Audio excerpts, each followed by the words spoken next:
Marcus Rivera wiped the sweat from his forehead as he stared at the towering stack of legal documents on his kitchen table.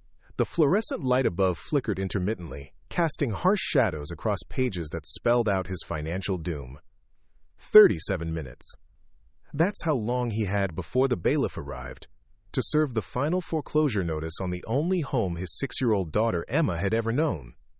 The irony wasn't lost on him that while he spent his nights cleaning the offices of millionaires, he couldn't scrape together enough money to save his own modest 2-bedroom house in Riverside Heights. Before we jump back in, tell us where you're tuning in from, and if this story touches you, make sure you're subscribed, because tomorrow, I've saved something extra special for you. The phone buzzed against his hip, displaying a number he'd grown to dread. Another debt collector, no doubt calling about the mountain of bills that had crushed his life ever since his former boss, Harold Whitmore, had named him as co-signer on a business loan that went catastrophically wrong. Marcus had trusted Harold, believed in the older man's vision for expanding their small cleaning company into something bigger.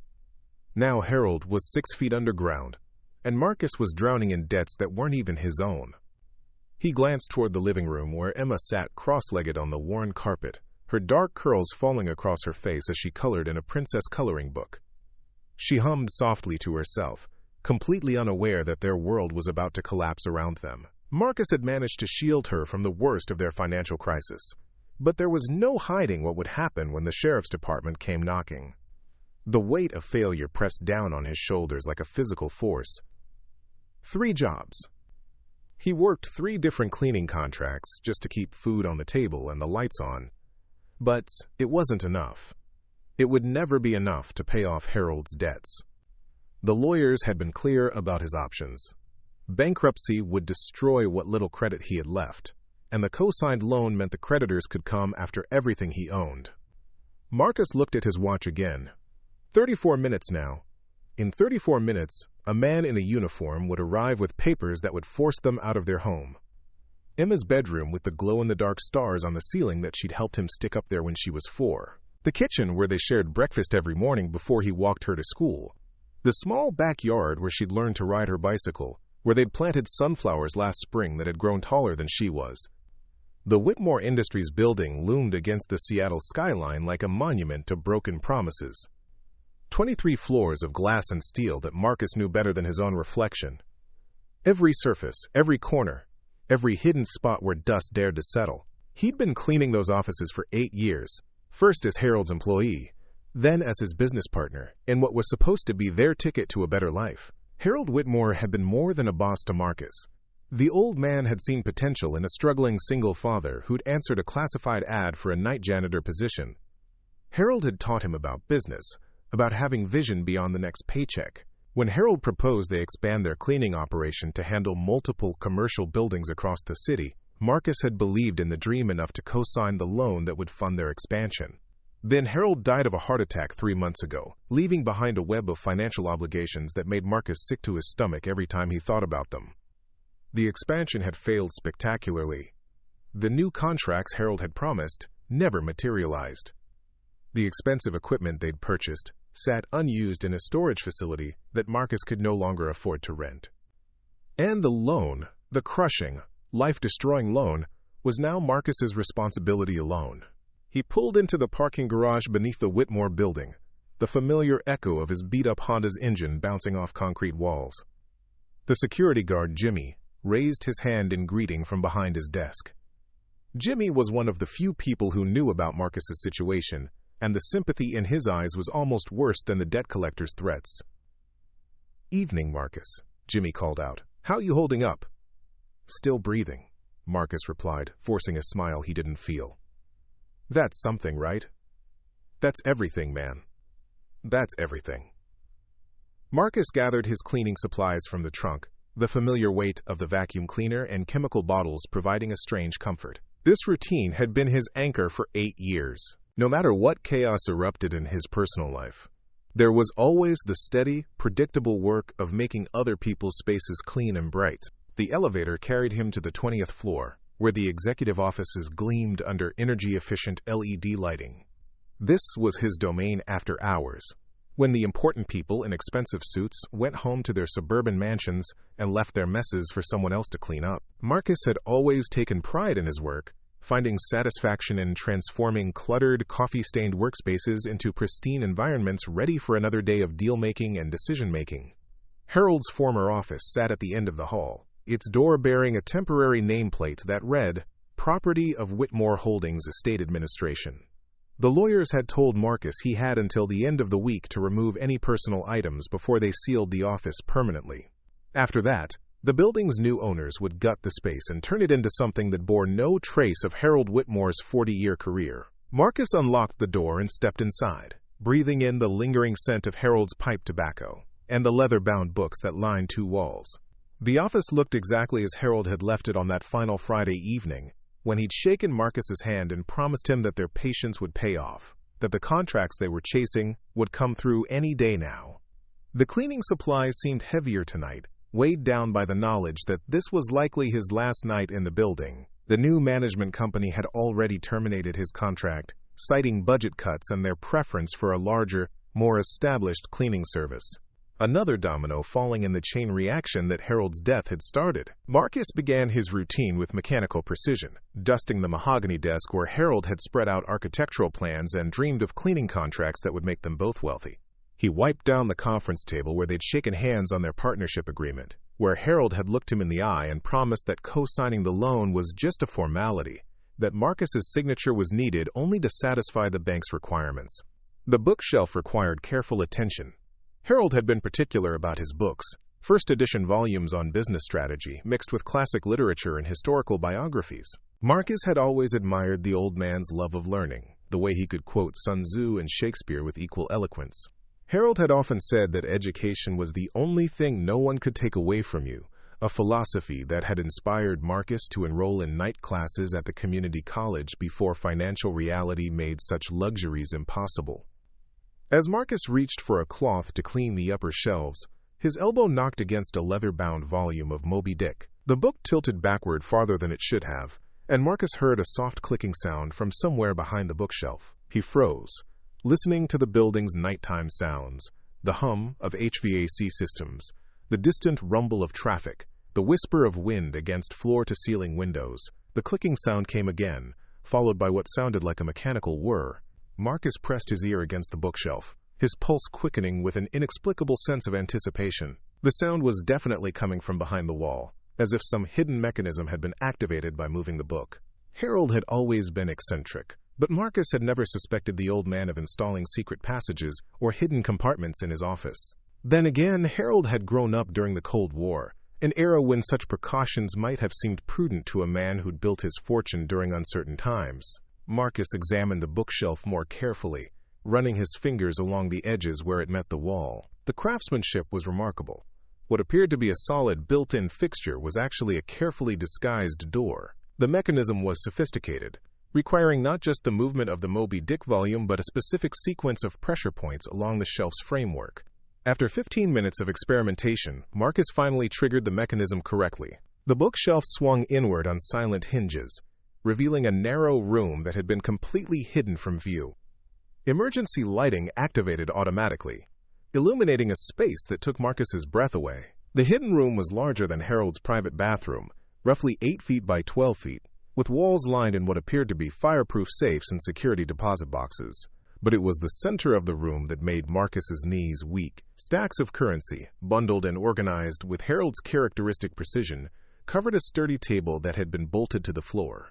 Marcus stepped into the room on unsteady legs, his cleaning supplies forgotten in the main office. The money was real, he could tell that much at a glance.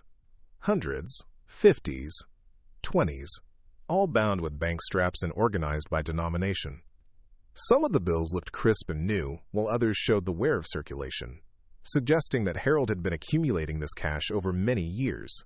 A leather portfolio sat open on the table beside the money, containing documents that made Marcus's head spin as he tried to process their implications. Bank statements showing accounts in Harold's name with balances that dwarfed anything Marcus had ever imagined. Investment records detailing holdings in companies Marcus had never heard of. And most shocking of all, a handwritten letter addressed to my friend and partner Marcus Rivera. Marcus's hands shook as he opened the letter, recognizing Harold's distinctive handwriting from countless memos and business correspondence over the years. Preparing and narrating this story took us a lot of time, so if you are enjoying it, subscribe to our channel. It means a lot to us. Now, back to the story. Marcus, the letter began. If you are reading this, then I am gone, and you have discovered what I always intended for you to find.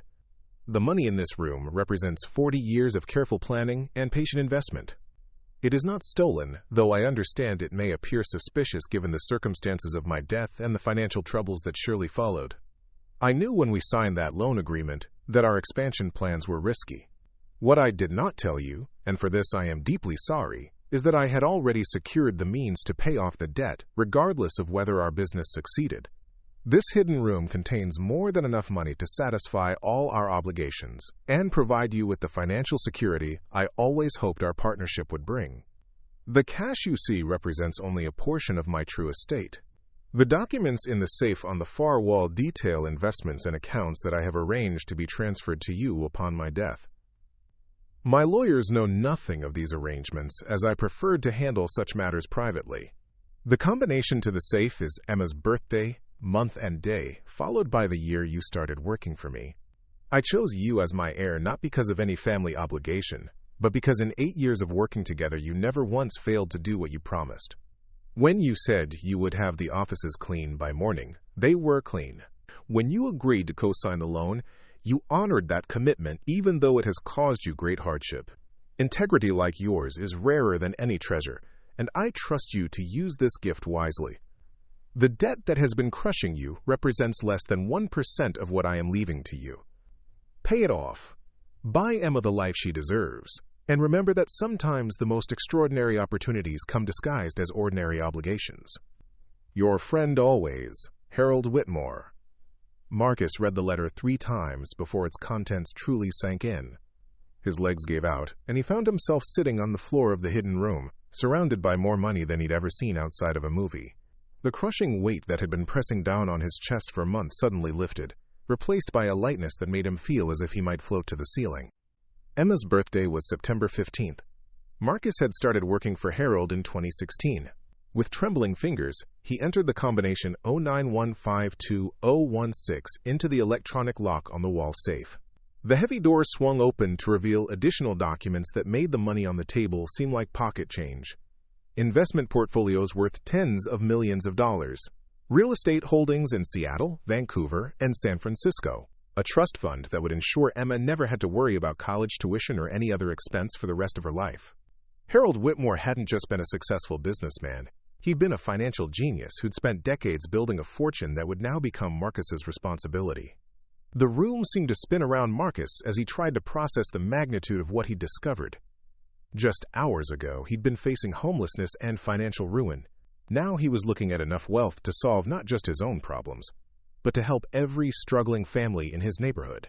The money on the table alone was more than enough to pay off Harold's debts, save his house, and provide Emma with opportunities he'd never dared to dream of. But with the euphoria came a crushing sense of guilt. How could he have doubted Harold? How could he have spent the last 3 months cursing the old man's memory, blaming him for the debt that was destroying Marcus's life?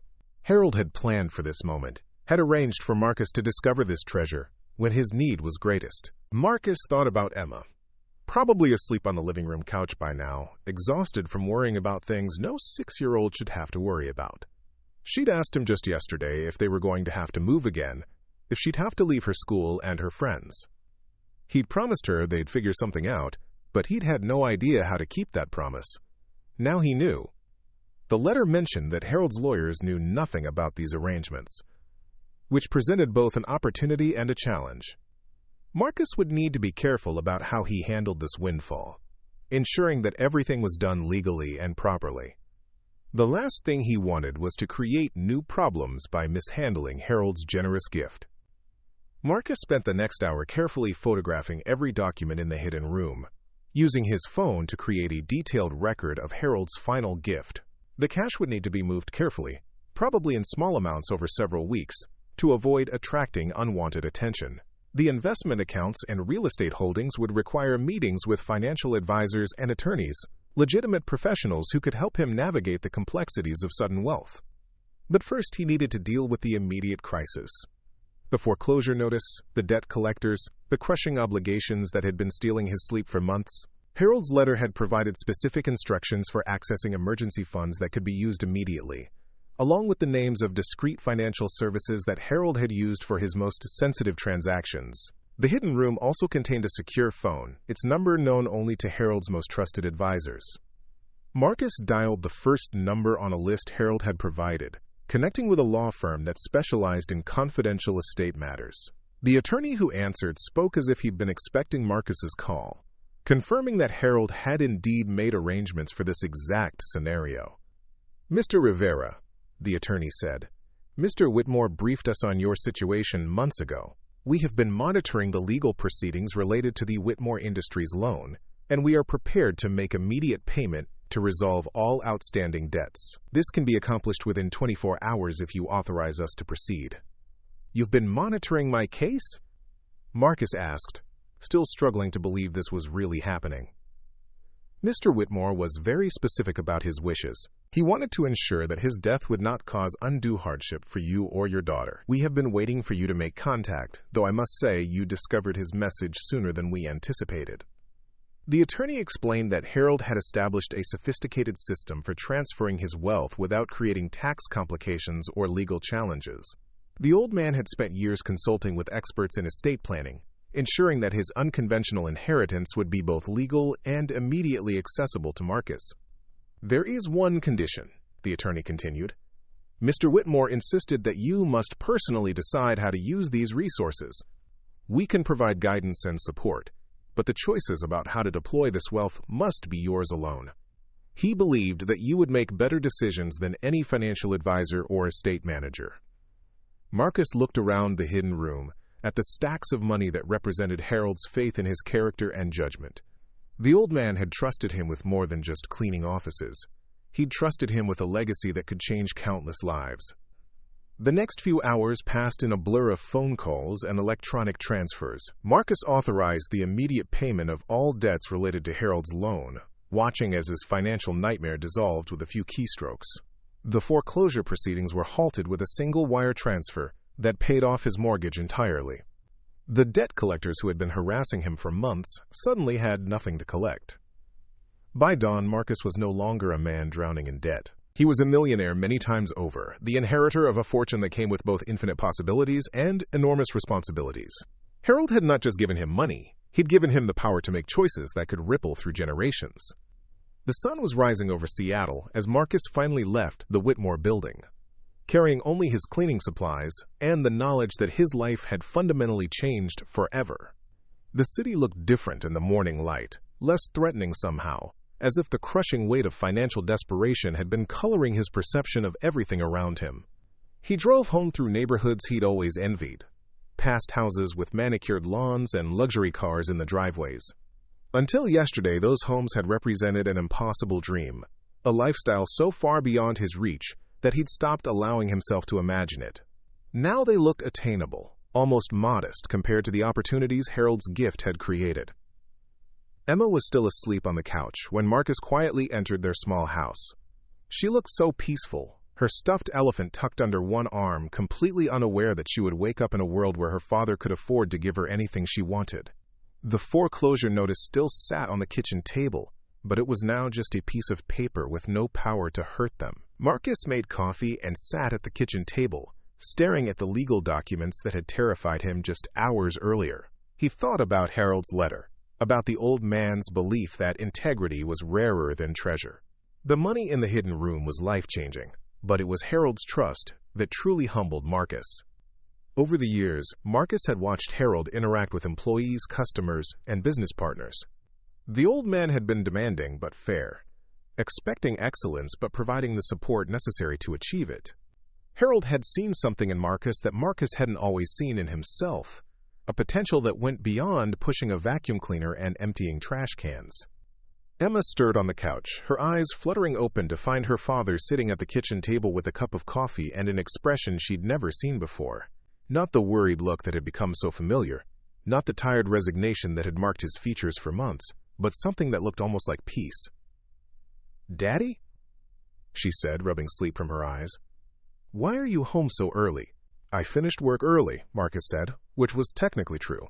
His work as a struggling janitor was indeed finished, though his work as a wealthy man was just beginning. "How would you like to have pancakes for breakfast?" "Real pancakes? With syrup?" "The real kind," Marcus confirmed, thinking about the grocery shopping he could now do without calculating every dollar. "And maybe we can talk about some changes that are coming to our lives." Emma scrambled off the couch and climbed into his lap, her warm weight a reminder of what had always mattered most. The money in Harold's hidden room could buy many things, but it couldn't improve on the love between a father and daughter who had faced the world together. "What kind of changes?" Emma asked, always curious about everything. "Good changes," Marcus said, holding her close. "The kind of changes that mean you never have to worry about us having enough money for the things you need." "Does that mean we can stay in our house?" "We can stay in this house, or we can get a bigger house, or we can do whatever makes you happy," Marcus said, marveling at how different those words sounded now that they were actually true. Emma considered this with the seriousness that 6-year-olds brought to important questions. "Can we get a bigger house that also has room for other kids whose daddies don't have enough money?" Marcus felt his throat tighten with pride and love. Even at 6 years old, Emma's first thought about sudden good fortune was how it might help others. Harold had been right to trust Marcus's judgment, but perhaps he'd underestimated the wisdom that could come from a child who'd learned empathy through her own experiences with hardship. "We can do exactly that," Marcus said. "We can help lots of people, if that's what you want to do." "I want to help," Emma said decisively. "Can we help kids who don't have enough food at school?" "We can help with that too." "And can we help people who work really hard but still don't have enough money?" Marcus thought about Harold's letter, about the old man's belief that integrity should be rewarded, and that ordinary people could do extraordinary things when given the opportunity. "Yes, sweetheart, we can help people who work hard but still struggle. That might be the most important thing we can do." Emma smiled and hugged him tighter. "I'm glad we're going to help people, Daddy. It makes me feel good inside." As they prepared breakfast together, Marcus began to understand the true nature of Harold's gift. The money was just a tool, a means to an end that went far beyond personal financial security. Harold had trusted Marcus not just to use the wealth wisely, but to understand that great resources came with great opportunities to make a positive difference in the world. The hidden room in Harold's office had contained more than cash and investment documents. It had contained the seeds of a legacy that could grow and multiply through acts of kindness and generosity. Harold Whitmore had spent 40 years building a fortune, but he'd spent his final months planning how that fortune could be used to create ripples of positive change that would extend far beyond his own lifetime. Marcus looked at his daughter, who was carefully measuring pancake mix with the concentration of a master chef, and realized that Harold's greatest gift wasn't the money at all. It was the opportunity to teach Emma that wealth was not about accumulation, but about the responsibility to lift others up, to use abundance to create more abundance, to turn financial resources into human flourishing. The foreclosure notice still sat on the kitchen table, but it now seemed like an artifact from another life, a reminder of how quickly circumstances could change and how important it was to remember where they'd come from. Marcus folded the document carefully and placed it in a drawer, not as something to be forgotten, but as something to be remembered, a touchstone that would help him stay grounded as he navigated his new reality. The morning sun streamed through their kitchen window, illuminating the simple space where they'd shared so many meals and conversations about dreams that had seemed impossible just hours earlier. The house would always hold special significance for them, the place where they'd learned to depend on each other, where they'd discovered that love and determination could sustain them even when money couldn't. But now they had both love and money, both determination and opportunity. Harold Whitmore had given them not just financial security, but the chance to prove that ordinary people could do extraordinary things when they had the resources to match their compassion. Emma flipped her first pancake with the skill of someone who'd been helping in the kitchen since she was old enough to stand on a chair and reach the stove. She looked up at Marcus with eyes that sparkled with excitement about their changing circumstances, but also with the steady confidence that came from knowing she was loved and protected no matter what. "Daddy," she said as they sat down to eat their pancakes, "when we help other people, will it make them as happy as I am right now?" Marcus considered the question, thinking about the families facing foreclosure, the single parents working multiple jobs, the children who went to bed hungry despite their parents' best efforts. Harold's fortune could indeed make many people as happy as Emma was in this moment, but more importantly, it could give them the same thing it had given Marcus: hope, dignity, and the opportunity to build something better. "I think it will make them even happier," Marcus said. "Because when people have been struggling for a long time, getting help when they need it most feels like a miracle. Like what happened to us. Exactly like what happened to us." As they finished breakfast, Marcus began to formulate plans that went far beyond paying off debts and buying a larger house. Harold's inheritance could fund scholarship programs for children like Emma, who deserved opportunities their parents couldn't afford. It could provide emergency assistance for families facing eviction or medical crises. It could support job training programs that help people build careers instead of just finding work. The possibilities were as limitless as Harold's faith in Marcus's character had been absolute. The old man had trusted him to make decisions that would honor the legacy of a lifetime spent building something meaningful. Marcus was determined to prove worthy of that trust, to use Harold's gift in ways that would multiply its impact across countless lives. Emma helped him clear the breakfast dishes, chattering about her plans for the day and the friends she wanted to see at school. Her innocence and enthusiasm reminded Marcus that while their circumstances had changed dramatically, their core relationship remained the same. He was still her father, still responsible for guiding her growth and protecting her well-being, still committed to raising her to be kind, generous, and grounded despite the wealth that would now surround her. The hidden room in Harold's office had revealed more than money. It had revealed a philosophy about wealth and responsibility that Marcus was eager to embrace. Harold Whitmore had understood that true success wasn't measured by the size of one's bank account, but by the positive impact one could have on others. The fortune he'd left behind was not an end in itself, but a beginning, a foundation for building something even more valuable than financial security. As Marcus prepared to take Emma to school, he realized that their story was just beginning. The desperate struggle that had defined their lives for so many months was over, but the meaningful work of deciding how to use Harold's gift was just starting. They had been given not just wealth, but purpose, not just security, but the opportunity to create security for others. The morning commute to Emma's school took them past the Whitmore building, its glass facade gleaming in the Seattle sunshine. Marcus looked up at the 20th floor, where Harold's hidden room waited with its treasure and its profound message about trust, integrity, and the responsibility that came with great resources. The old man's ghost seemed to smile down at them, satisfied that his faith in Marcus Rivera had been well placed. Emma waved goodbye as she ran toward her school's entrance, her backpack bouncing with each step, her future suddenly brighter than Marcus had ever dared to imagine. She had no idea that she was now one of the wealthiest children in Seattle, but she understood something more important, that good things could happen to good people, and that their good fortune created an obligation to help others experience the same joy and security. Marcus watched until she disappeared into the building, then sat in his car for a moment longer, contemplating the day ahead. There would be meetings with attorneys and financial advisors, decisions about investments and charitable foundations, plans to be made and responsibilities to be shouldered. Harold Whitmore had given him the resources to change lives, but the choice of how to use those resources remained his alone. The weight of that responsibility was both thrilling and humbling. Marcus had spent 8 years cleaning Harold's office, never suspecting that the old man was planning to entrust him with a fortune that could reshape their community. But perhaps that had been Harold's genius all along, recognizing that someone who took pride in humble work might also take seriously the profound trust that came with great wealth. As Marcus drove away from Emma's school, heading toward his first meeting with Harold's estate attorneys, he carried with him the lessons of a lifetime spent working hard for modest rewards. Those lessons would guide him as he navigated his new reality, ensuring that Harold's gift would be used not just to improve his own family's circumstances, but to create opportunities for other families to experience the same transformation. The hidden room in the office wall had contained $75 million in cash and investments, but its most valuable contents were the trust and faith Harold Whitmore had placed in Marcus Rivera. That trust was worth more than any amount of money, and Marcus was determined to prove worthy of it through every decision he made and every life he touched with Harold's generous legacy.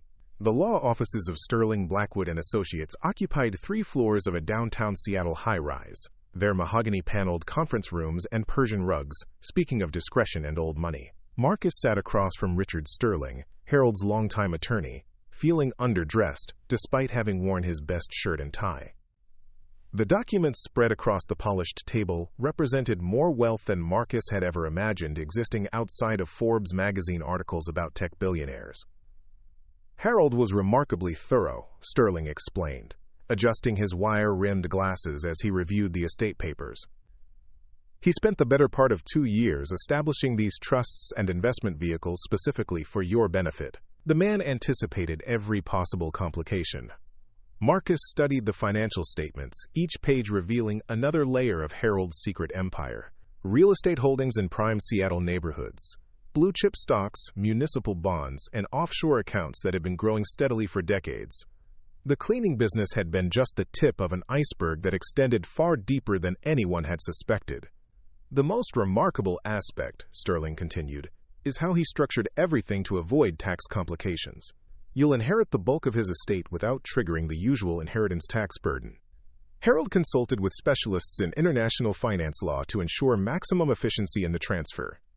Why didn't he tell me any of this while he was alive? Marcus asked, still struggling to reconcile the Harold he'd known with the financial mastermind these documents revealed. Sterling smiled with the warmth of someone who genuinely liked his eccentric client.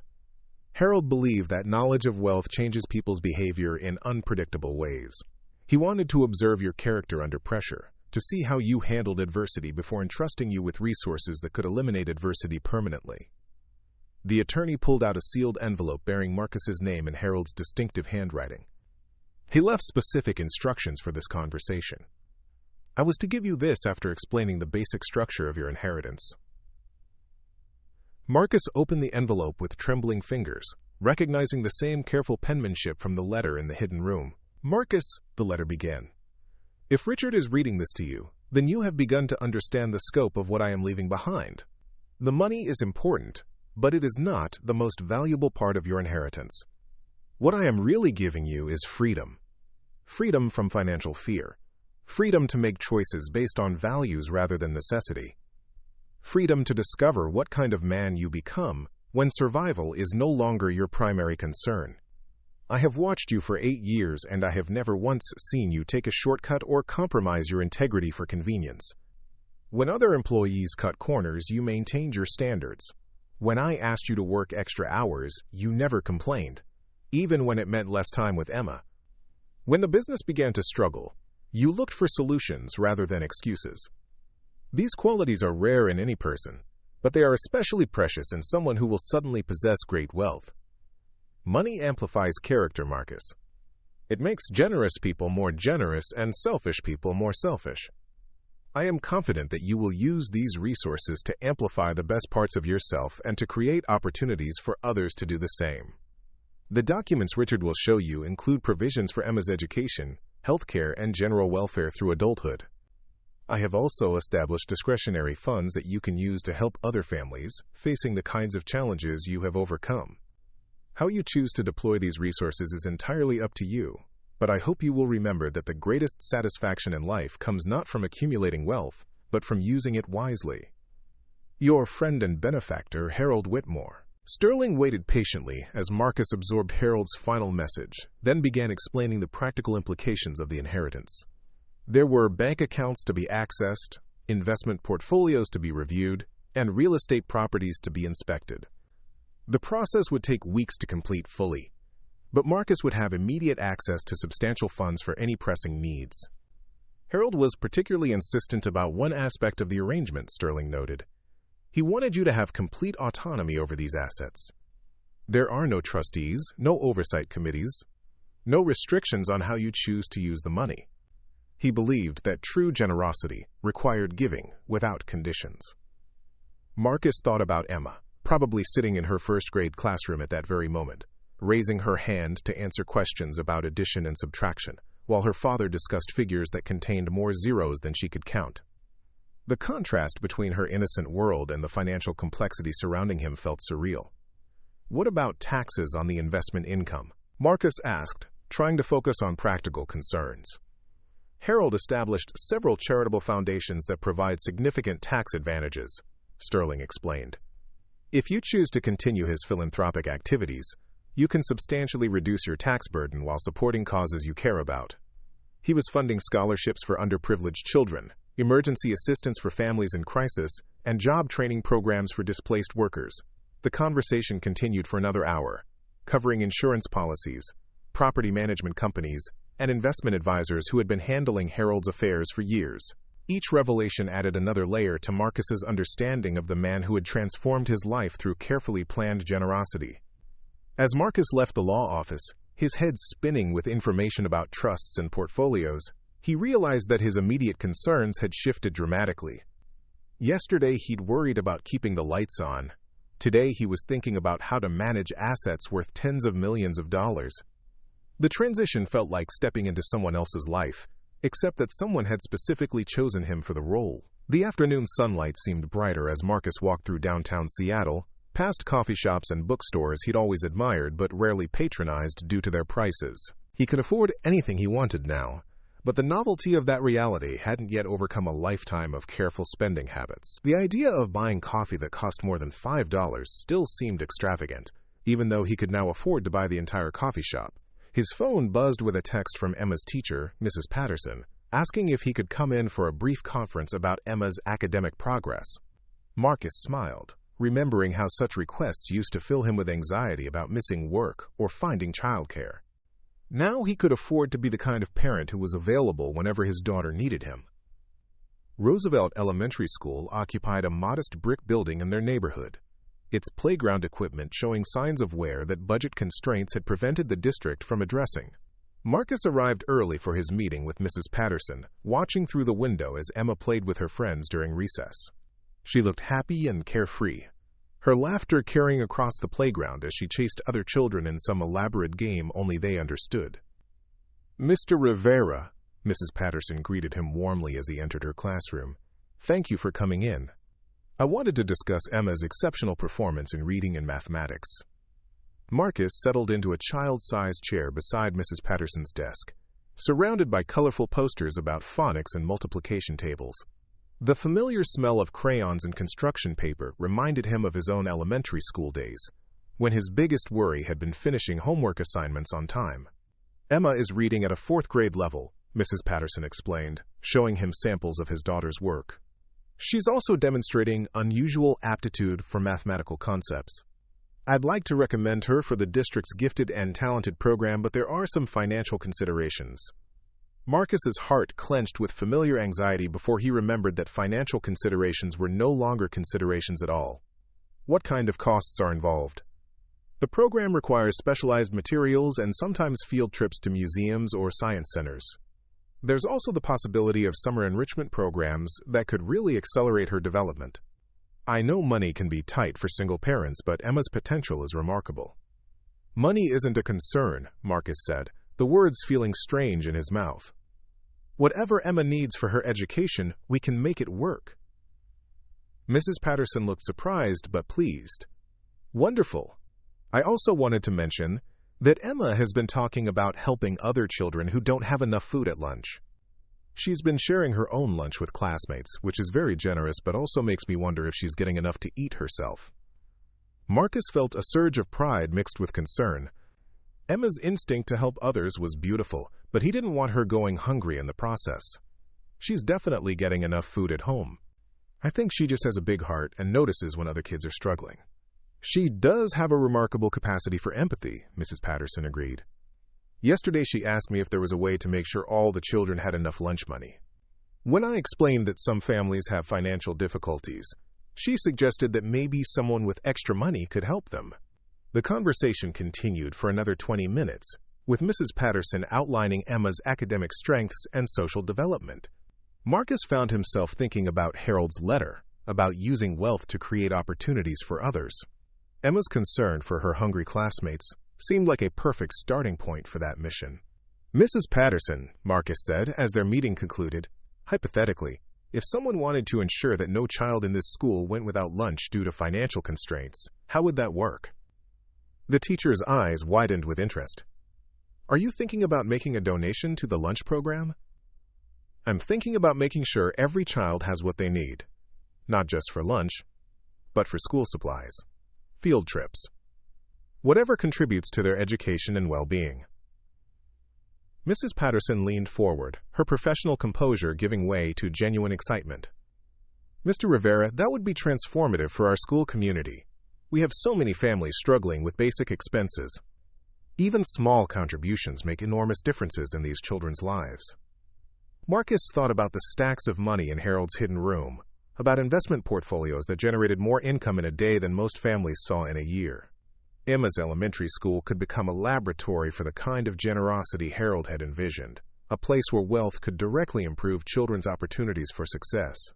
Let me look into the specifics, Marcus said.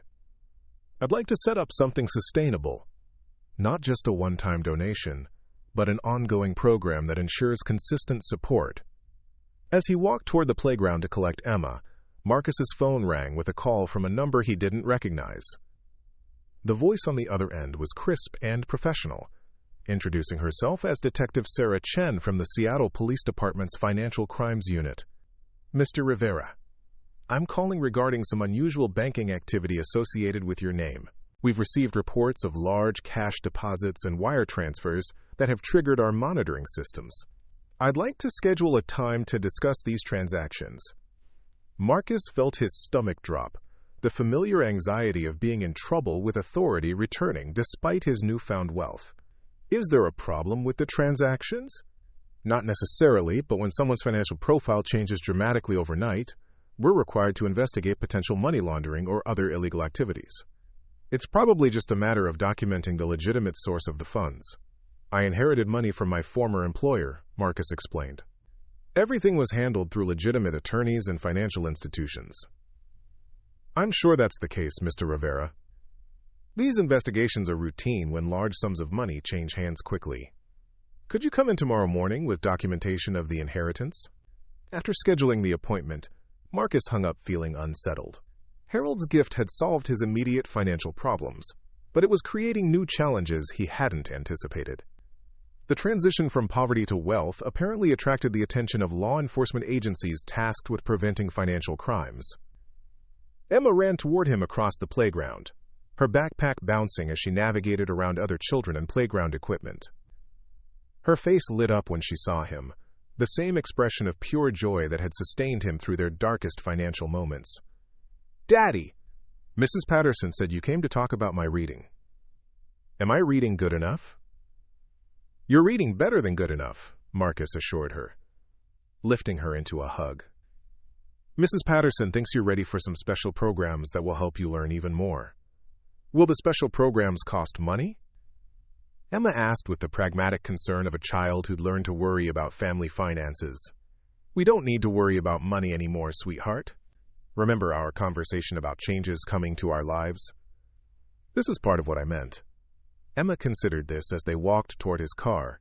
Does that mean we can help my friends who don't have lunch money? Marcus smiled, thinking about his conversation with Mrs. Patterson and his growing plans for using Harold's inheritance. We can definitely help your friends. In fact, helping other people is going to become a big part of what we do with our good fortune. The drive home took them through neighborhoods that Marcus was now seeing with different eyes. Modest houses with small yards, apartment complexes where families like his own had struggled to make ends meet, convenience stores where people used food stamps to buy groceries. The geography hadn't changed, but his relationship to it had transformed completely. Emma chatted about her day, describing a science experiment with baking soda and vinegar, a math game that involved counting by fives, and a story about a princess who solved problems through kindness rather than magic. Her innocent enthusiasm reminded Marcus that while his circumstances had changed dramatically, his most important responsibility remained the same, raising his daughter to be thoughtful, compassionate, and grounded in values that transcended material wealth. Their small house looked different when they pulled into the driveway, smaller somehow but also more precious. This was where they'd learned to depend on each other, where they'd discovered that love could sustain them even when money couldn't. Harold's inheritance would allow them to move to a larger house in a better neighborhood, but Marcus found himself reluctant to leave the place where they'd grown so close. Can we still live here even though we have more money now? Emma asked, as if reading his thoughts. We can live wherever makes us happiest, Marcus replied. Do you want to stay here? I like our house. It feels safe, but maybe we could make it prettier, and maybe we could have enough room for friends to come over. Marcus considered the possibilities. The house could be renovated and expanded, transformed into something that honored their history while accommodating their new circumstances. They could create space for Emma's friends, for community gatherings, for the kind of hospitality that Harold had envisioned when he wrote about helping others. The evening routine felt both familiar and strange, colored by the knowledge that they no longer needed to worry about utility bills or grocery money. Emma helped prepare dinner with her usual enthusiasm, chattering about her plans for helping her classmates and her excitement about the gifted program Mrs. Patterson had described. "Daddy," she said as they sat down to eat, "when we help other kids at school, will it make their mommies and daddies less worried?" Marcus thought about his own months of crushing anxiety, the sleepless nights spent calculating and recalculating expenses, the constant fear of not being able to provide for Emma's basic needs. "Yes, sweetheart, when families don't have to worry about having enough money for important things, parents can focus on other ways to take care of their children. Like reading bedtime stories and playing games?" "Exactly like that." Emma nodded with satisfaction, as if she'd solved an important puzzle. "I want lots of mommies and daddies to have time for bedtime stories." After dinner, Marcus helped Emma with her homework while simultaneously researching charitable giving strategies on his laptop. Harold's letter had mentioned existing foundations, but Marcus was beginning to envision something more comprehensive, a systematic approach to addressing the root causes of family financial stress in their community. The research revealed a complex landscape of nonprofit organizations, tax regulations, and best practices for philanthropic giving. Marcus realized he would need professional guidance to navigate this terrain effectively, experts who could help him maximize the impact of Harold's generous inheritance. His phone rang again, this time displaying Richard Sterling's name. The attorney's voice carried a note of concern that immediately put Marcus on alert. "Marcus, I've been contacted by the police regarding your recent financial transactions. This is not uncommon when large estates are transferred, but I wanted to prepare you for tomorrow's meeting. Is there anything I should be worried about?" "Not from a legal standpoint. Harold's arrangements were completely legitimate, and we have extensive documentation to prove the source of all funds. However, the investigation may attract unwanted attention to your new circumstances." Sterling explained that wealth, especially sudden wealth, often made people targets for various forms of exploitation and harassment. There would likely be investment advisors, financial planners, and charity representatives who would seek him out once word of his inheritance spread through the community. Harold anticipated this possibility, Sterling continued. He established privacy protections and recommended security measures for your consideration. Wealth can be as much a burden as a blessing if not managed carefully. After hanging up, Marcus looked around their modest living room where Emma was sprawled on the carpet, working on an art project that involved construction paper, glue, and enough glitter to supply a craft store. The scene was so normal, so perfectly representative of their simple life together, that the conversation about security measures and privacy protections felt like something from a movie rather than his actual reality. Emma held up her creation, a colorful collage that appeared to depict a house surrounded by flowers and people holding hands. "It's our new life, Daddy. See, there's you and me, and all the friends we're going to help, and everyone is happy." Marcus studied the artwork, touched by his daughter's vision of their future. In Emma's imagination, wealth was simply a tool for creating happiness and connection, a way to bring people together rather than separate them. Her innocent perspective cut through all the complexity that adults brought to discussions of money and responsibility. "It's beautiful, sweetheart. Is that our house in the middle?" "It's our house, but bigger so more people can visit. And see these?" Emma pointed to small figures scattered around the edges of the paper. "These are all the kids who have enough food now because we helped them." The simplicity of Emma's vision was both inspiring and humbling. While Marcus wrestled with questions about tax strategies and investment portfolios, his 6-year-old daughter had grasped the essential purpose of Harold's gift, to create more happiness and security in the world. That night, after Emma was asleep, Marcus sat at his kitchen table with Harold's letter and the financial documents that represented his new reality. The numbers were staggering, but they were also abstract, mere symbols on paper that derived their meaning from how they would be used. Harold had trusted him to transform those symbols into something concrete and beneficial, to use wealth as a force for positive change in their community. Marcus thought about his meeting with Detective Chen the next morning, about the scrutiny that would come with sudden wealth, about the responsibility of managing resources that could affect so many lives. The transition from desperate poverty to substantial wealth was proving more complicated than he'd imagined, requiring skills and knowledge he'd never needed as a janitor struggling to pay rent. But he also thought about Emma's glitter-covered vision of their future, about Mrs. Patterson's excitement over educational opportunities, about all the families in their neighborhood who were facing the same challenges Marcus had overcome through Harold's generosity.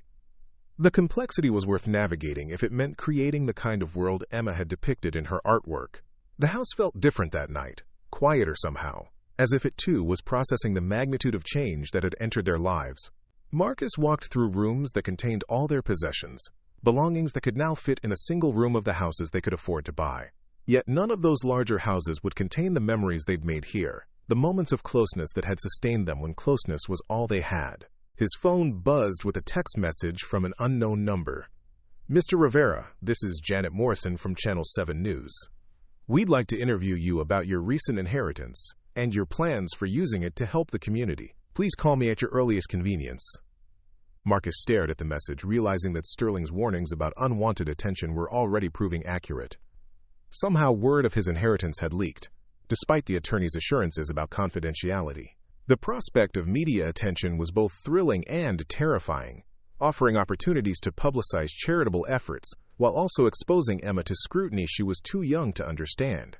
He deleted the message without responding, but 3 more similar texts arrived within the next hour, each from different media outlets seeking interviews about what they called his rags to riches transformation.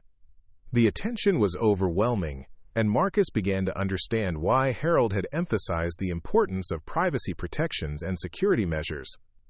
Before going to bed, Marcus checked on Emma one more time, finding her sleeping peacefully with her stuffed elephant and the glittery artwork she'd created that evening. She looked so small and innocent, completely unaware that their lives were being discussed by news reporters and investigated by financial crimes detectives. Her trust in him was absolute, her confidence that he would navigate their new circumstances successfully both touching and daunting. Marcus made a silent promise to his sleeping daughter that he would protect her from the complications that came with wealth while ensuring she benefited from the opportunities it could provide. Harold's inheritance was a gift, but it was also a test of character that would unfold over years and decades. The old man had trusted Marcus to use great resources wisely, and Marcus was determined to prove worthy of that trust. The next morning brought a steady rain that drummed against their windows as Marcus prepared for his meeting with Detective Chen. He dressed carefully, choosing clothes that suggested respectability without ostentation, aware that his appearance would influence how the police perceived his sudden financial transformation. Emma seemed unusually quiet over breakfast, picking at her cereal while watching rain streak down the kitchen window. Marcus wondered if she was sensing the tension he felt about the day ahead, or if she was simply processing yesterday's revelations about their changing circumstances. "Daddy," she said finally, "are we in trouble because we have more money now?" The question cut straight to the heart of Marcus's anxieties. "No, sweetheart. Sometimes when people's lives change quickly, other people want to make sure everything is happening the right way. It's like when teachers check your homework to make sure you understood the lesson." Emma nodded with the acceptance that children brought to adult explanations that didn't quite make sense. "Will the people who are checking be nice to you?" "I think they'll be professional," Marcus said, hoping that was true. "They're just doing their jobs, making sure everyone follows the rules." The Seattle Police Department's downtown headquarters was an imposing concrete building that spoke of authority and bureaucratic efficiency. Marcus arrived early for his appointment, carrying a briefcase that Sterling had provided containing documentation of Harold's estate and the legal transfers that had made Marcus wealthy overnight. Detective Chen was younger than Marcus had expected, probably in her early 30s, with intelligent eyes and the kind of direct manner that suggested she'd seen enough financial crime to be skeptical of sudden windfalls. Her office was small and functional, dominated by filing cabinets and a computer that looked like it had been purchased during the previous decade. "Mr. Rivera, thank you for coming in," Detective Chen said, gesturing for him to take a seat across from her desk. "I want to assure you that this is routine procedure when we see dramatic changes in someone's financial profile. We're not accusing you of wrongdoing, but we need to document the legitimate source of these funds." Marcus opened his briefcase and began laying out Harold's estate documents, bank statements, and legal correspondence that chronicled the inheritance process. Detective Chen examined each document carefully, making notes and occasionally asking for clarification about specific transactions. "This is quite an unusual arrangement," she observed after reviewing Harold's will and the trust documents. "Your employer left you his entire estate despite having a living son?" "Harold had complicated relationships with his family," Marcus explained. "He chose to leave his estate to someone he trusted to use it responsibly." "And you had no prior knowledge of this inheritance?" "None whatsoever. I discovered Harold's intentions only after finding a hidden room in his office containing cash and documents explaining his plans." Detective Chen leaned back in her chair, studying Marcus with the analytical gaze of someone trained to detect deception. "Mr. Rivera, I have to ask, did you have any romantic or personal relationship with Mr. Whitmore that might explain this generous bequest?" Marcus felt heat rise in his cheeks at the implication. "Harold was my employer and mentor, nothing more. He saw potential in me that I didn't see in myself, and he chose to invest in that potential." The questioning continued for another hour, covering Marcus's employment history, his relationship with Harold, and his plans for the inherited wealth. Detective Chen was thorough but not hostile, clearly following established protocols for investigating large financial transfers.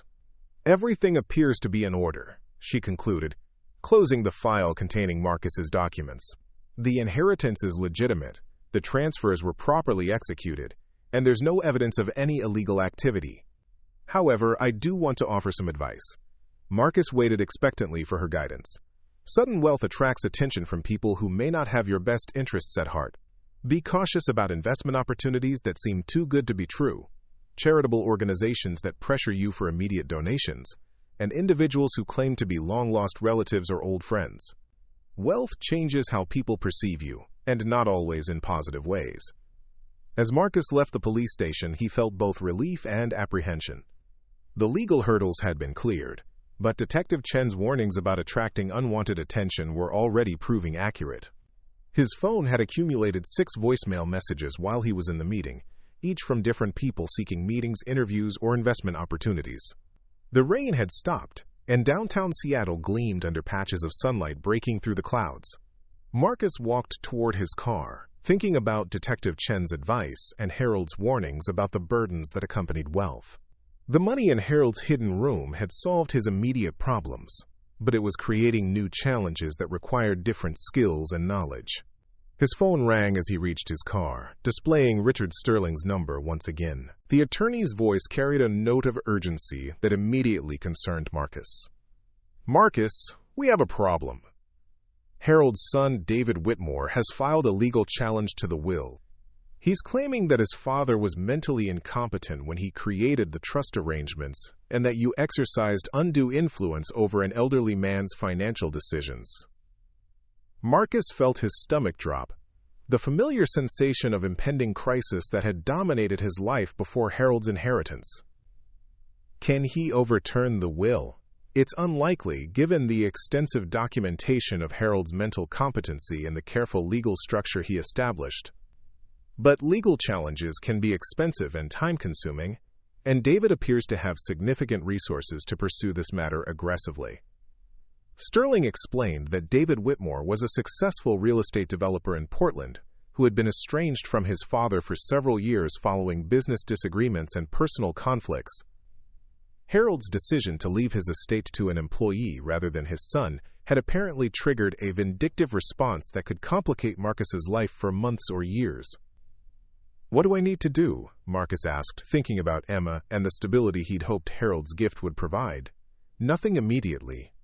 I'll handle the legal response, and we have overwhelming evidence supporting the validity of Harold's arrangements. But you should be prepared for media attention and possible harassment from David's representatives. He's hired investigators to look into your background and relationship with Harold." After hanging up, Marcus sat in his car for several minutes, processing this new development. Harold's generous gift was turning into a battleground, with David Whitmore apparently determined to portray Marcus as a manipulative opportunist who had exploited an elderly man's loneliness and confusion. The irony was bitter. Marcus had never asked Harold for anything beyond fair wages for honest work. He'd co-signed the business loan out of loyalty and trust, not calculation. The inheritance had been a complete surprise, Harold's final gesture of appreciation for 8 years of reliable service and genuine friendship.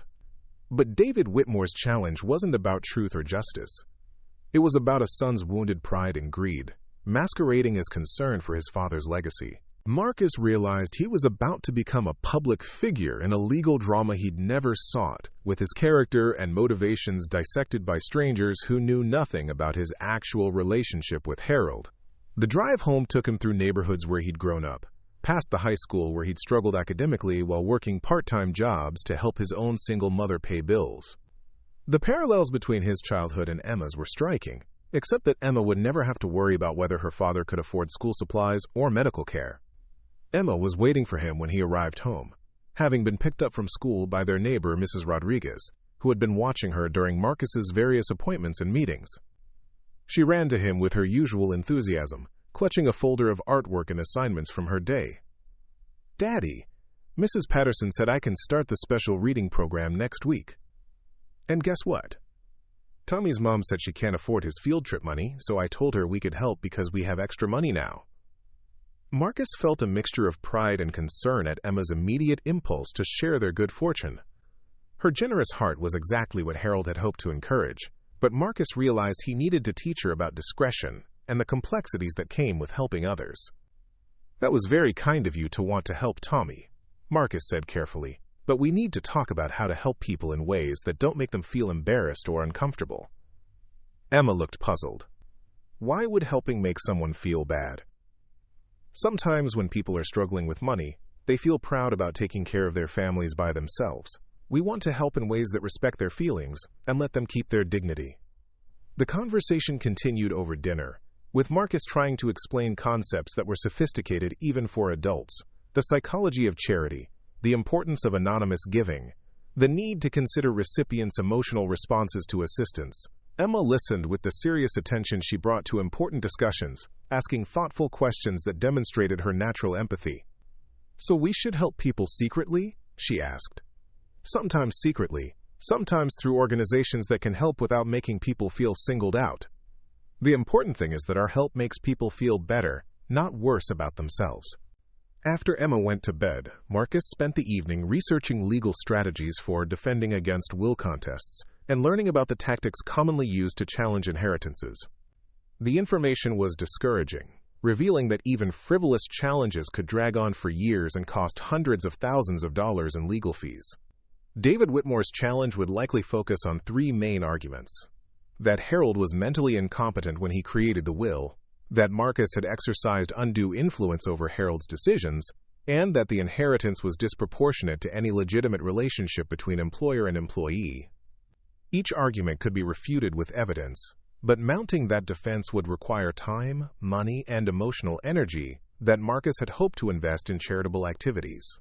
His phone buzzed with another text from a reporter, this one offering substantial payment for an exclusive interview about his controversial inheritance, and his, relationship with the late Harold Whitmore. The language suggested that media coverage was already taking a negative tone, influenced by David Whitmore's public claims about his father's mental state and Marcus's alleged manipulation. Marcus realized that Harold's gift was transforming from a blessing into a burden, creating conflicts and complications that threatened to overshadow the positive impact the inheritance could have on their community. The wealth that was supposed to provide freedom and security was instead generating stress and unwanted attention that could disrupt Emma's childhood and expose them both to public scrutiny. Yet despite these challenges, Marcus remained committed to honoring Harold's intentions and using the inheritance responsibly. The old man had anticipated these difficulties, had warned about the burdens that accompanied great wealth, but had trusted Marcus to navigate them successfully. That trust was worth defending, regardless of the personal cost. The rain returned that night, drumming against their windows with the same steady rhythm that had marked the beginning of their transformation just days earlier. Marcus lay awake listening to the sound, thinking about Harold's hidden room and the letter that had changed their lives forever.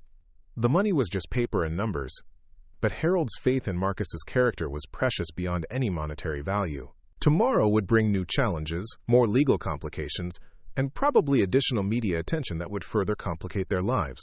But it would also bring opportunities to begin the work Harold had envisioned, to transform wealth into positive change for families like theirs who needed hope and support.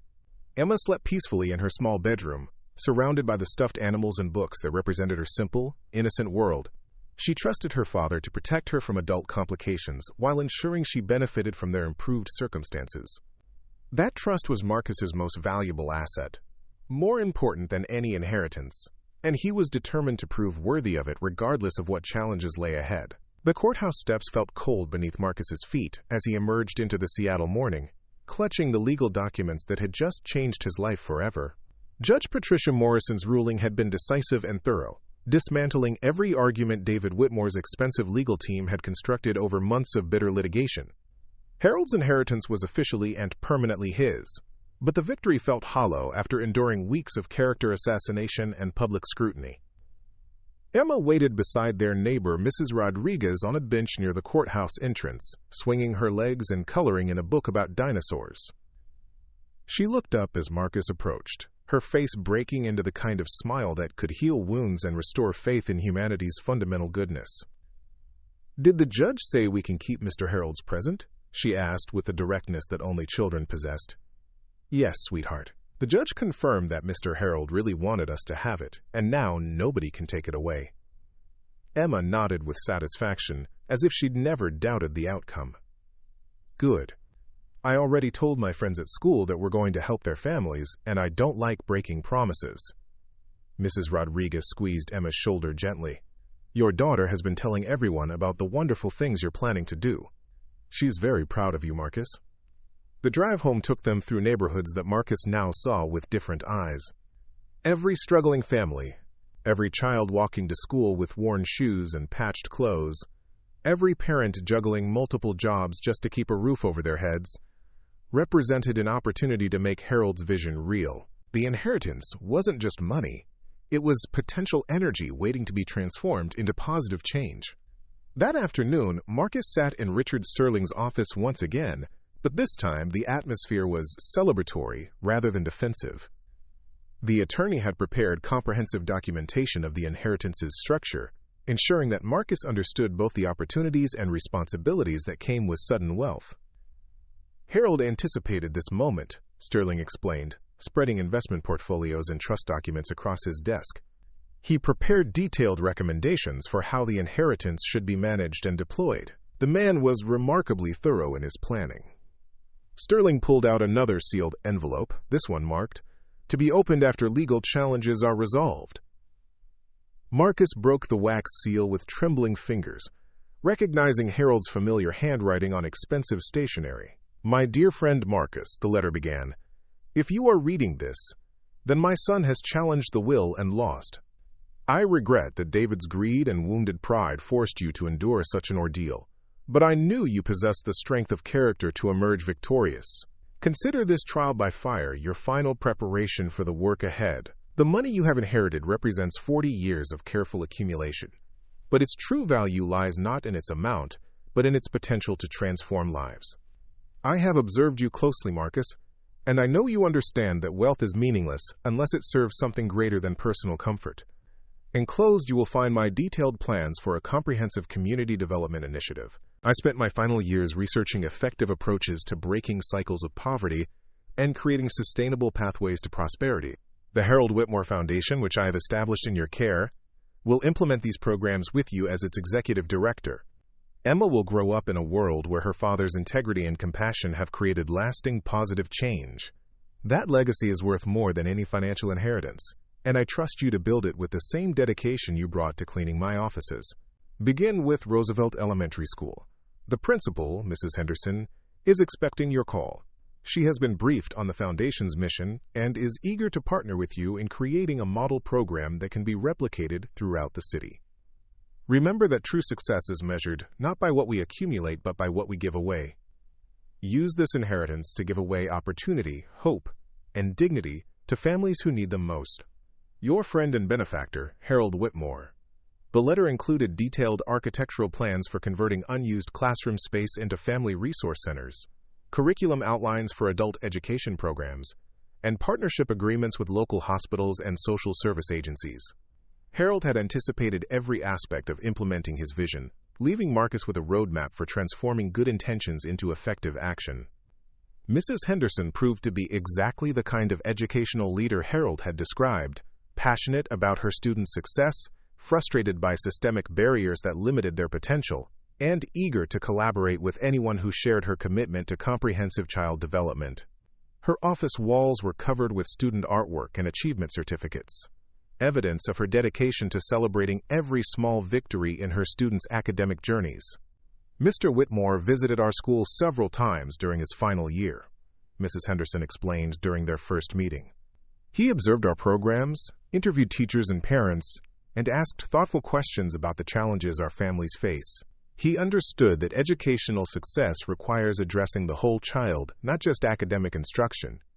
She pulled out folders containing demographic data about Roosevelt Elementary's student population. 60% qualified for free or reduced-price lunches, 40% came from single-parent households, and 30% had parents working multiple jobs to make ends meet. These statistics represented the same struggles Marcus had faced as a single father.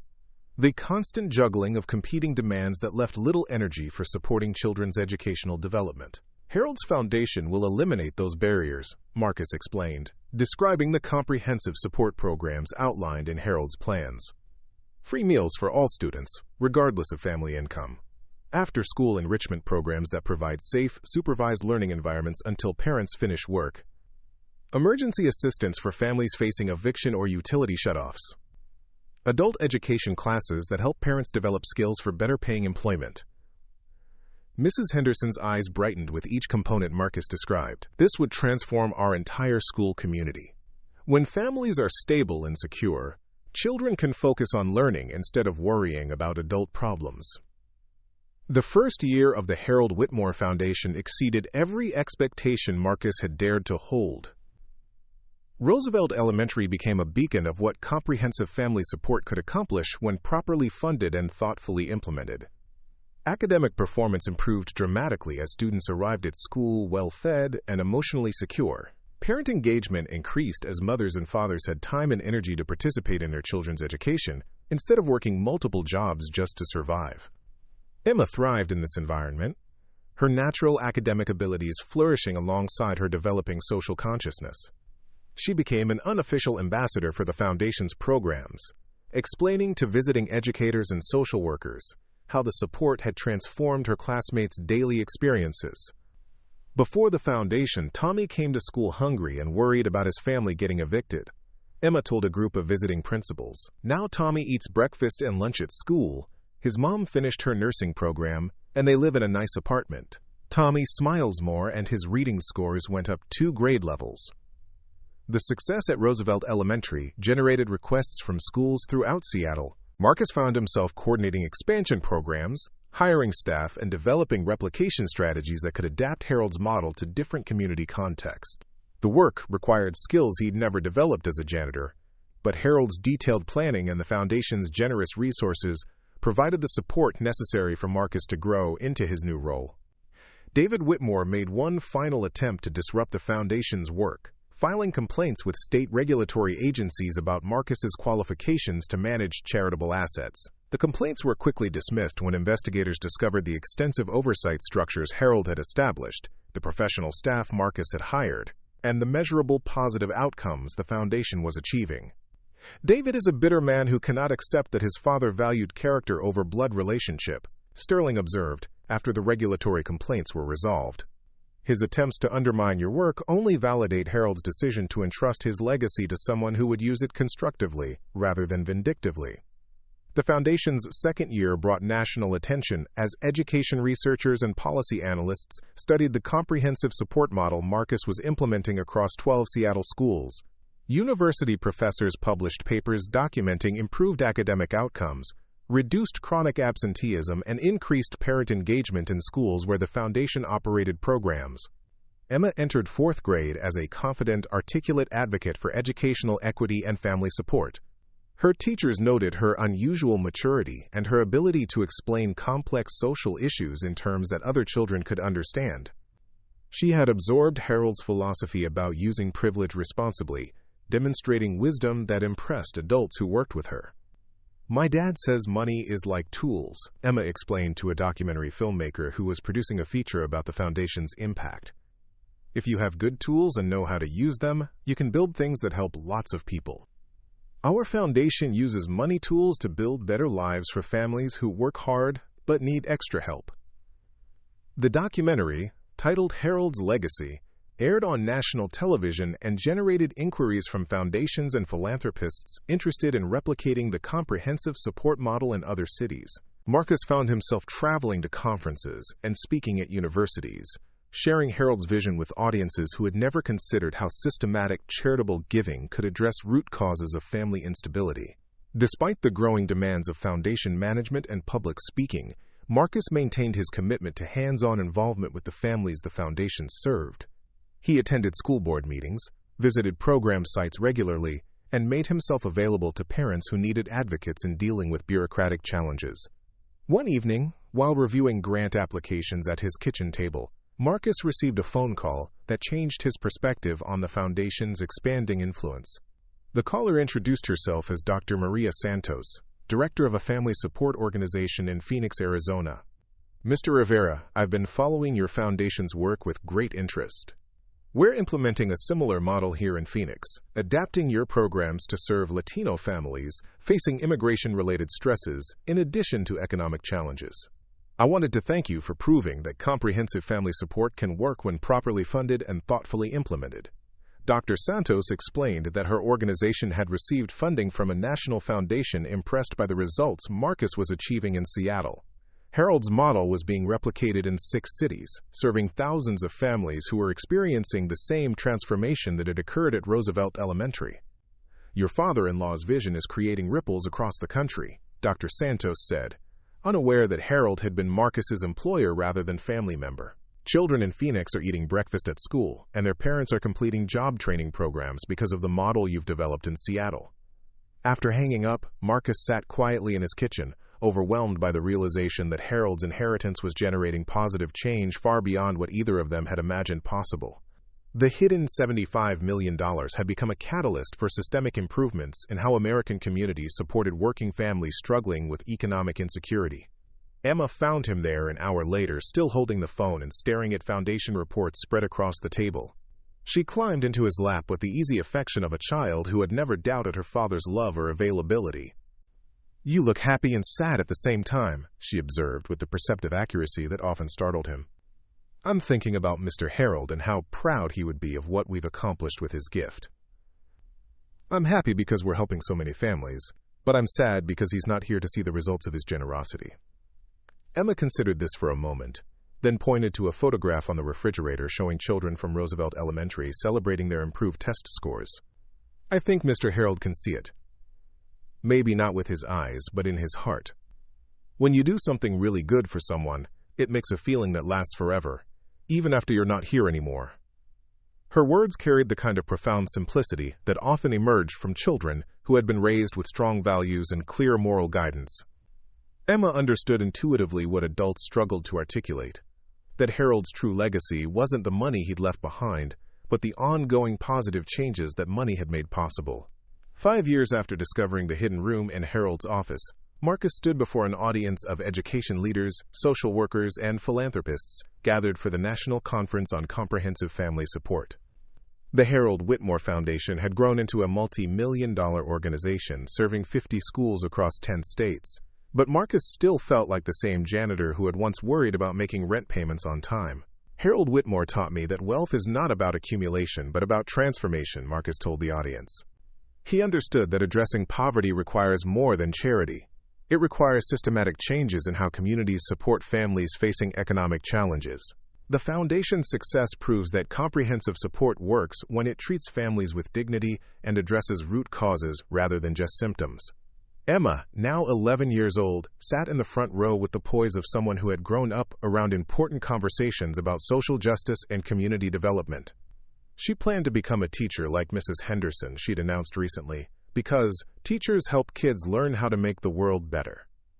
After his presentation, Marcus was approached by dozens of attendees interested in establishing similar programs in their communities. Each conversation represented another opportunity to expand Harold's vision. to create new networks of support for families who needed advocates and resources to achieve their potential.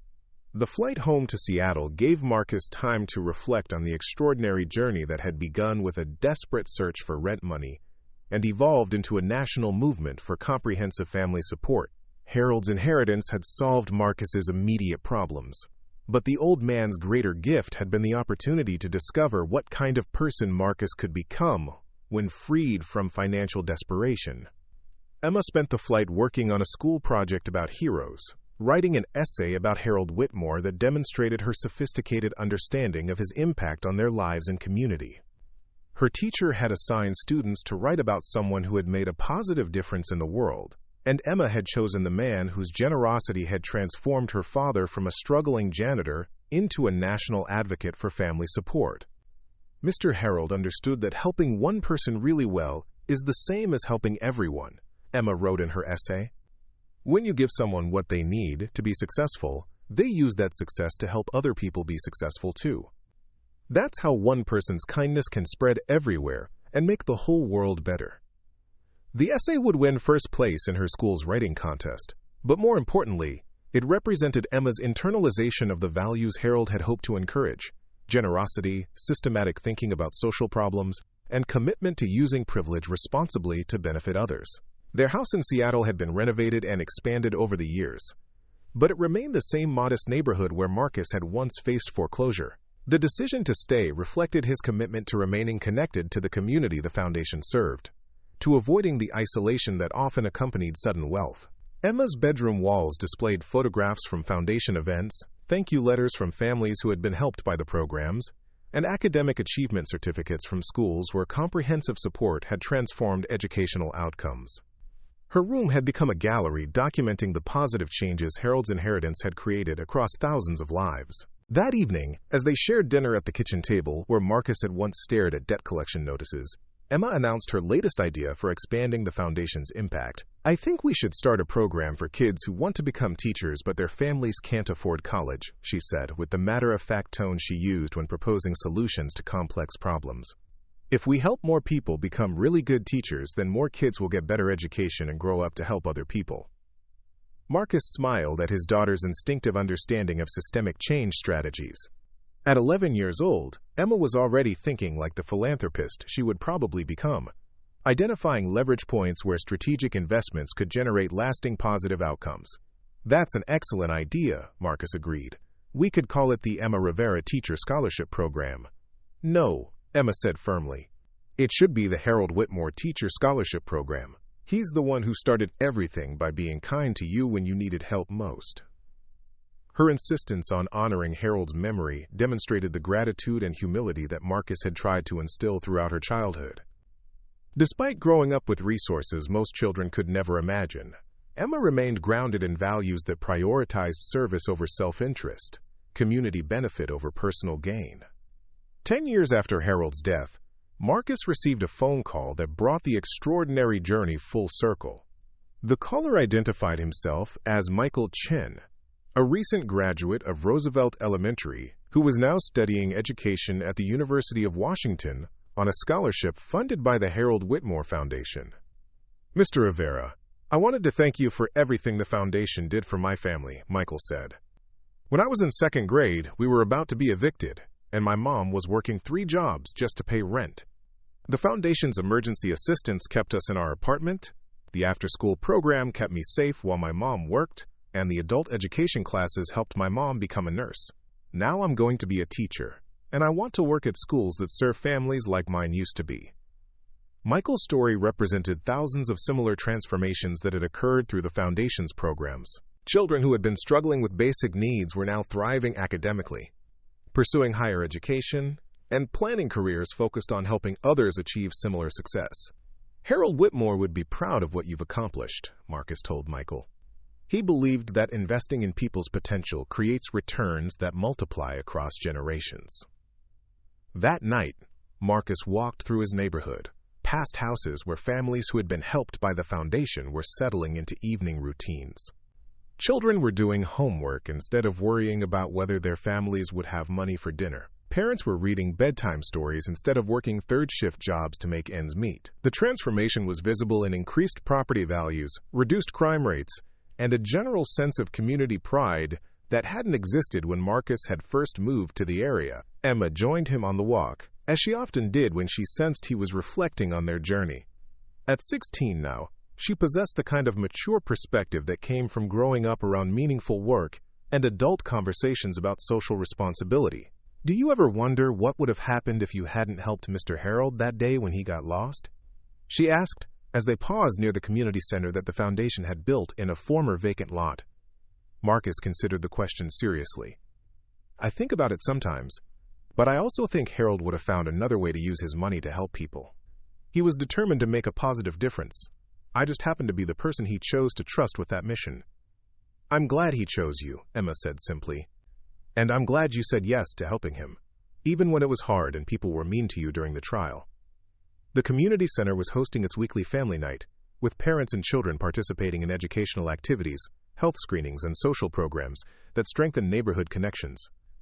Through the windows, Marcus could see dozens of families who had been touched by Harold's generosity, their children playing together while adults shared resources and mutual support. Mr. Harold's money bought a lot more than just food and rent payments, Emma observed, watching the scene inside the community center. It bought hope, and hope is the thing that makes everything else possible. Her words captured the essence of what Harold Whitmore had understood about wealth and its proper use. Money alone couldn't solve complex social problems, but money combined with systematic thinking, community engagement, and genuine respect for human dignity could create the conditions where solutions emerged naturally from empowered families and strengthened communities.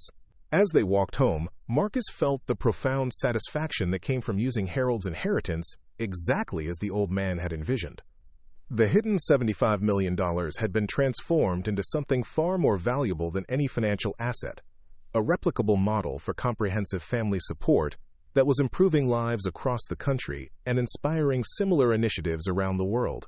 Emma would graduate from high school the following year with plans to study education and social work, preparing for a career that would continue Harold's legacy of systematic generosity. She had grown up understanding that privilege created obligations, that resources should be used to lift others up, and that the greatest satisfaction in life came from contributing to something larger than personal comfort or achievement. The house that had once seemed inadequate for their needs now felt exactly right, a place where love and service had created a home that money alone could never buy. Harold Whitmore's inheritance had given them financial security, but the old man's greater gift had been the opportunity to discover that true wealth was measured not by what one possessed, but by what one made possible for others. Up next, you've got two more standout stories right on your screen. If this one hit the mark, you won't want to pass these up. Just click and check them out.